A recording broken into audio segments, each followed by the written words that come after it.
অযত্নে অবহেলায় জঙ্গলের ভিতরে বেড়ে ওঠা এই সুস্বাদু ফলটির নাম অনেকেই জানেন, আবার অনেকেই জানেন না।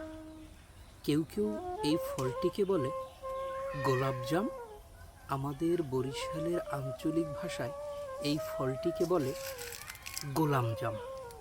এই ফলটি খেতে খুবই সুস্বাদু, কিন্তু কালের বিবর্তনে এই ফলটি গ্রামগঞ্জের বনে জঙ্গলে এখন আর দেখা যায় না।